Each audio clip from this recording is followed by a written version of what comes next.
कारण ते त्यांच्या जीवनामध्ये गीता, भागवत इत्यादी ग्रंथांचे श्रवण करून अखंड देवाचं नामस्मरण करतात. आणि यांची जर सेवा जर माझ्या वाटेला येत असेल तर मी माझं भाग्य पराकुटीचे समजेल असा जगद्गुरु तुकोबराय अभंगातून वर्णन करून सांगतात.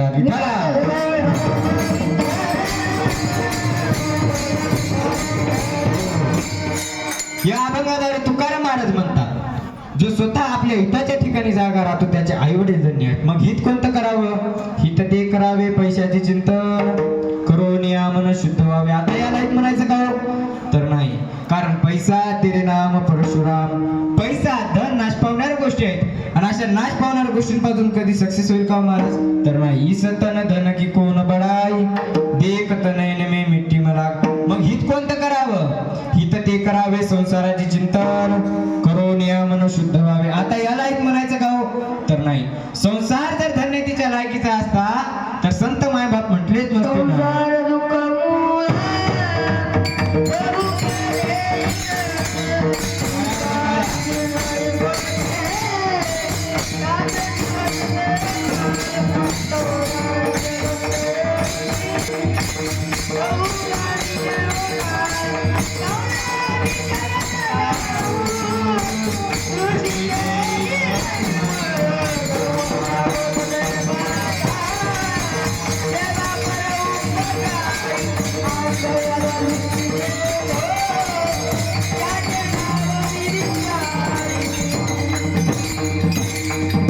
संसार दुःख मुळच हुकडे इंगळ विश्रांती नाही कुठे रात्रंदिवस तळमळ. किंवा दुःख बांधवडी आहे हा संसार सुखाचा विचार नाही कुठे.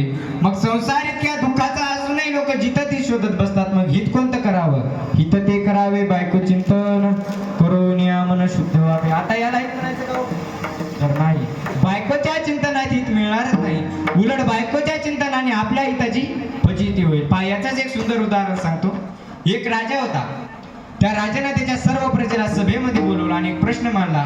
जे जे आपल्या बायकोचं ऐकते ते एका लाईनीमध्ये उभे राहा आणि जे जे आपल्या बायकोचं ऐकत नाहीत ते एका लाईनीमध्ये उभे राहा. आता बायको तर सगळेच ऐकतात